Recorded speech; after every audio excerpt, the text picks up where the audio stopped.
Hey now, guys, what is happening? I'm in my Sith mentality right now. My mood set is very Sith-like. That's why I'm wearing a hood. Also, my hair looks like a mess, so I'm embarrassed. Right? It's kind of cool, right? I have like a not Darth Vader, Emperor Palpatine thing going here. Anyway, guys, why do I always start off this video like that? I don't know.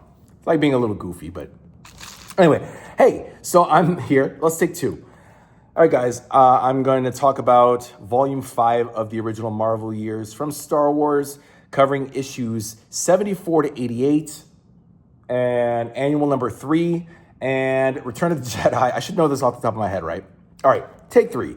It covers 74 to 88 of Star Wars, annual number 3, and Return of the Jedi, Star Wars Return of the Jedi, numbers 1 to 4. It was a limited series that they created.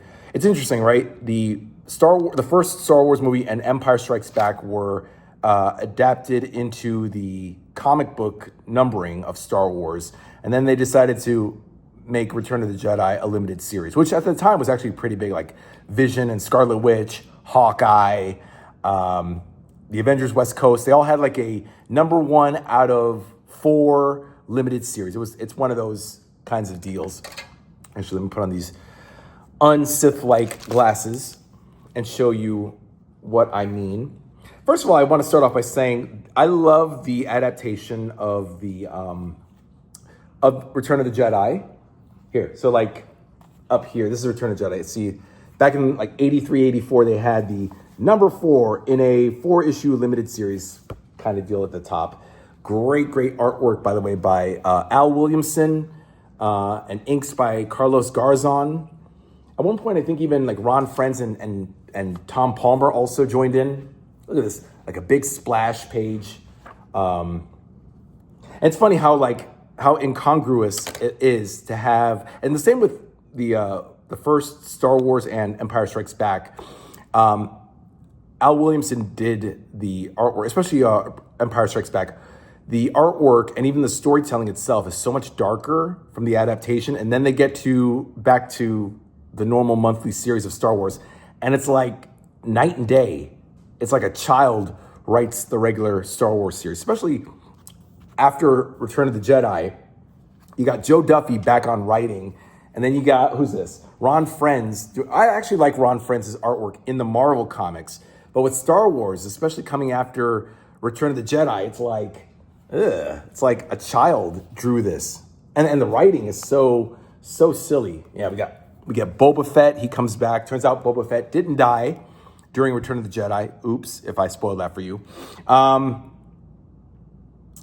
There's so many things to discuss here. Gosh, first of all, let me actually just say I didn't mention this in the previous 4 videos, guys. I'm so sorry in a way, but how cool is this? I forgot to mention like volumes 2, 3, 4, 5, and 6. Not number 1, but because number 1 doesn't have anything to go on. But look at this intro crawl like they do in the movies, right? Oh, I forgot the camera's over here. The intro crawl of the movie. Okay, literally my client's sonogram of her baby is like right here in front of me, and it's like really throwing me off. All right, but it's like, just like in the movies, it tells you what's happened in the previous volume. It tells you right up here, volume 5, and everything that's happened here. So I don't know if you guys want me to read this or not, but I mean, it just basically tells you what happened in volume 4 previously when they were on Hoth, not Hoth, by the way, it's Hoth. Again, I'm not a Star Wars fan, so I don't give a fuck or even know what the pronunciations are, but it tells you about what happened in Empire Strikes Back, volume 3 and 4, Luke knowing that Darth Vader's his dad. They fight Boba Fett, looking for him and the bounty hunters, and then tracking Han all the way to Tatooine in the clutches of Jabba the Hutt. I gotta mention something. Yeah, by the way, I just wanted to say this is awesome. The fact that they included this in volumes 2 through 6. Amazing stuff. I gotta mention something too that was on my mind while I was reading this. Issues 45 to 80 of Star Wars, we're talking about 35 issues here, are pretty much nonsensical. What do I mean by that?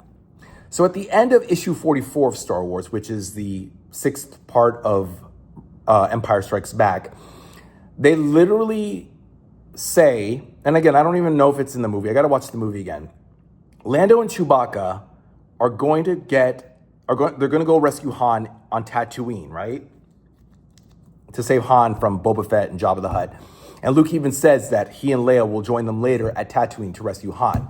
So why, oh why, in the subsequent 35 issues, again, 45 to 80, which basically marks them as unimportant issues, and just in the grand scheme of looking for Han, why did they include these? Here's the thing. What I mean is that in issues 45 to 80, 35 issues, again, I just got to reiterate this. They act like they don't know where Han is, even though they know where Han is at the end of the issue 44, and I guess in the movie, because it's an adaptation. They know that Jabba the Hutt is on Tatooine. They know that Han is in the clutches of Boba Fett, and he's going to take him to Jabba the Hutt as a prize. So why do they act like, and why do they say, we got to find Han, we got to go to this planet and that planet and speak to this asshole and that asshole and go to this star system and that shithole star system, get into all sorts of trouble, meet up with these incredibly annoying creatures. Oh my God, guys. And it's like, never mind the Ewoks. Okay, they got to meet with Losbees. They got to meet up with Hoojibs. They got to meet up with Whatsits. Well, okay, Whatsits is not a real species, but they literally have to meet these incredibly annoying little characters. I didn't mention this last volume or last video. So the Rebel Alliance finally finds a place. Hoth, apparently the ice planet in Empire Strikes Back. They got chased out they got chased out by the Empire. And now we're like, well, where do we go? Where do we go? We don't know where to go. So they find this place called Arbra,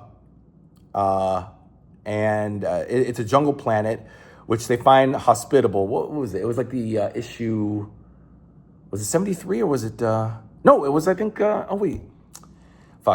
forget. I think it was probably at the end of issue, volume 4, issue number 73 or 72. Oh man, or was it even volume 3? I forgot, guys. Some historian I am, right? But they end up in Arbra, which is a jungle planet, and it's lush and it has energy and power crystals and rods to help the rebellion. But it's inhabited by these things called Hoojibs, which are these telepathic furry creatures that are friendly and benevolent. And at one point, the Empire was almost going to be like how the Pilgrims, or even like explorers, how they killed and massacred all the Indians and took America. They almost did that with Arbra, but fortunately, Princess Leia and the Hoojibs were like, well, wait a minute. This is our country. We were here first, and you're gonna like massacre. You're gonna like take it away from us. They didn't say massacre, but basically implied you're gonna like steal it away from us. So Princess Leia was like, "Oh yeah, you're right. Okay, bye. We'll just leave." And then the head Hoojib, his name is Pliff. Oh yeah, I mentioned this. Yeah, so Pliff is a Hoojib. Pliff is the leader, and he's like, "No, wait, come back. We can share this planet together." And then the rebels are like, okay, great, thank you. Now, if history teaches us anything, the fucking Pilgrims, the Indians saved the Pilgrims from starving to death and let them stay for a little bit before they returned. I don't know if it was on the Mayflower or what. Oh, they came to America on the Mayflower. I don't know if they went back to England on the Mayflower or they built them a new ship. I don't know. It's been a while since I read it in history. And I used to love history too. Anyway, so I'm assuming, yeah, they were sent back. But of course, what happened? They came back. The explorers killed all the Indians and took this country for themselves. Anyway, my point is, guys, is that not to say that the rebels will be like the Pilgrims, but there was some not invocation, but some kind of oh God, the words are escaping me. I know the word. Anyway, there was just some perception that maybe the rebels were going to turn to the Pilgrims and steal the land from the Hoojibs, but they didn't. As far as I've read in the last few dozen issues and 2 volumes. Nothing has come of that. Nobody's made an issue of the rebels stealing Arbra from the Hujibs. They seem to be cohabitating and coexisting fine. But yeah, that's that. I don't know where I got off to. Oh, so anyway, the search for Han is basically so implausible because they say, we don't know where he is, so we've got to go on this great search for the next 35 issues. And then that leads to, after issue 80, the Return of the Jedi. And of course, as you know from Return of the Jedi, that's where Luke fights Vader and Emperor Palpatine. They meet the Ewoks. So my point, I guess, was that there are more annoying species out there than the Ewoks. There you go. But there are actually a lot of really good stories here. There's a one-off issue 78, where they find Wedge Antilles, who was Luke's friend on Tatooine. And they find him. He apparently had gotten supposedly killed at the end of Empire, but I don't know I forgot that if he died or not. But they find him on a space shuttle. They don't know. It's a whole issue. And actually, guys, you can get this issue pretty easily online. And I do recommend you read it, of course. Yeah. These guys, this is what a mature Losby, these Losbys are like these little kitty cat guys who are so fucking annoying. They just laugh and giggle. And then they mature and they become these big monsters called Hux. Huhk, Hux. And that's about all the Losbys say. They're on the planet Losbane. And I think they were the ones in issue 73. Because they were looking for the tapes, the Yam Argo tapes. Then they go on this quest to find Tay Vanis. And it's so sad because another great issue 80, has this droid Ellie, Luke, and all of them. They find Tay Vanis' remains left by Darth Vader to fuck with them, and the droid Ellie 914 finds her master, which is Tay Vanis, and like kills him, vaporizes him, like. It commits suicide along with the remains of Tay Vanis. It's very sad. It's a very sad issue. And they're like, we failed, basically. Luke, Leia. I think Han's in it. I forget. And I forget because everybody's spread out everywhere, guys. Han has been rescued. This is post Return of the Jedi. So now from 81 to 88, we now have Han doing something with Chewie, Lando doing something with Chewie, Lando doing something by himself. Lando's mixed up with this queen named Sarna and her sister Danu. It's spelled Danu. I pronounce it Danu, like Dana. And then Luke and Leia have their own thing there. So now everybody now post Return of the Jedi, they're now going everywhere. They've now established that the Empire's been overthrown. They want to create a galactic Congress of the New Republic. And they all want to invite representatives from each peacekeeping country, or not a country, planet, to come together as part of the Congress, as part of a council or an order to establish galactic peace following the Empire's destruction. And of course, there's stormtroopers everywhere, and little cells of stormtroopers here and there who are not happy, and they are coming together with these rogues, these pricks, to undo that. So post Return of the Jedi, Luke goes back to Iskalon. He finds Mon. The Empire destroyed Iskalon and their city Pavilion. Their city is called Pavilion, and that's been destroyed. Mon, who's now taken over from his father Primor, who died, doesn't want anything to do with air breathers, but Kiro, the orange guy who was part of that storyline, he forgoes the school, goes along with Luke. They later hook up with Rick Duel and Danny, the Zeltron, Cheeto. I don't know what the fuck he is. He's some squid-looking, seahorse-looking humanoid creature. But they're pirates. They're smugglers like Han and Chewie were. Oh yeah, Han is now general. Lando Calrissian is now general. They make any schmuck into a general now because they need bodies, they need people, they need help. But they made Han Solo a general? What? You know, so they're just hurting for people to just come together and keep the peace. We get Limo and Sandra, or no, Sanda, excuse me, not Sandra. There's actually a mistake in there where they call her Sandra, but it's Sanda. They're involved. Captain Drebel comes back. Lando was posing as Drebel to fuck with him and get him in trouble. And now everybody just wants to get Lando and Han and you know, it's very confusing. It's not confusing. No. I was going to say it's confusing, but it's not confusing. It's just all over the place. These subsequent stories written by Joe Duffy predominantly are really out of whack and chaotic. For a woman, and I shouldn't say for a woman because that is sexist, but for a woman, she does a good job writing, but she just has no cohesion, which is a problem. And it's probably why she got fired from Power Man and Iron Fist, because she instills a lot of comedy, a lot of screwball comedy, which doesn't really bode well for the Star Wars franchise. I don't know what she was thinking. It's not terrible, but it can be off-putting to some, very confusing just in terms of where everybody is. And she is basically at the end of the series to 107, she's the main writer. So we have to put up with her writing and her circumstances for one more volume. What else? But there's some guest writers too here and there. Some people fill in for her.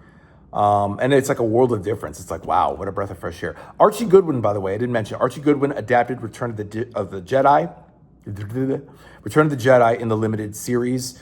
So he did a marvelous job with the adaptation. Again, Al Williamson did the pencils.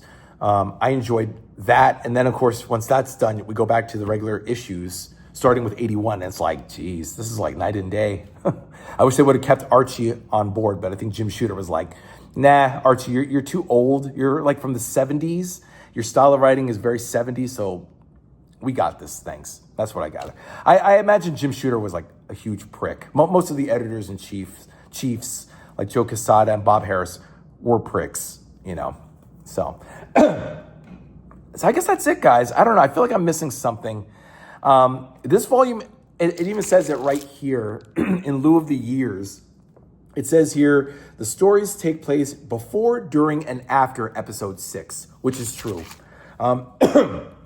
Highlights are definitely Return of the Jedi's 4-issue adaptation. Lowlights, Joe Duffy's writing leaves a lot to be desired. I think her heart is in the right place in making it funny and palatable to a childhood audience, to a kid demographic. Let's put it that way. I think they really wanted to bring kids in as well as young adults into reading the comics, but I felt like some things were cut, some corners were cut, and I don't know. Which of course leads us to volume 6, which is the last run before the series gets canceled in 1986 with issue 107. I don't have the book with me right now, but I will get it. I'm gonna have to go back home to Queens to pick it up. But yes, volume 6, guys, is going to be the next one. That's going to cover issues 89 to 107 of the original series, and then also 108, which was released and published in 2019. So what is that? 33 years after the original issue. They decide 33 years later to publish an extra issue, and that's it. I don't know. Maybe 107 ends on a cliffhanger, and 108 is the definitive declaration of the end. I don't know. We'll see. But that's going to be it, guys. I will read volume 6, and I'll get back to you on that. And no, guys, no Droids and Ewoks. Volume 6 is the last one. Please don't ask me if I'm going to read Droids and Ewoks. The answer is no. I just as well would rather read Modern Epics or DC Finest or Planet of the Apes or even the Dark Horse stuff before I read Droids and Ewoks. Not that I hate it, guys, but in looking at it, I'm really not into reading Star Comics imprints. Star Comics, for those of you who don't know, was Marvel's kid brand of books, and I'm not interested. I do not care to read anything any more C-3PO Ugh, I'm still sick of C-3PO. He's such a bother. He's such an annoyance. All right. But I've said that, guys. So no droids and Ewoks. Please don't ask me in the comments. Read it, because I'm not going to. You read it, guys, please. Okay? But Volume 6 is coming up next, guys. Take care. Where are we at now? 20 minutes. Perfect. I'm cutting out, guys. See you. Enjoy your Saturday. And I'll see you next time, guys. Bye.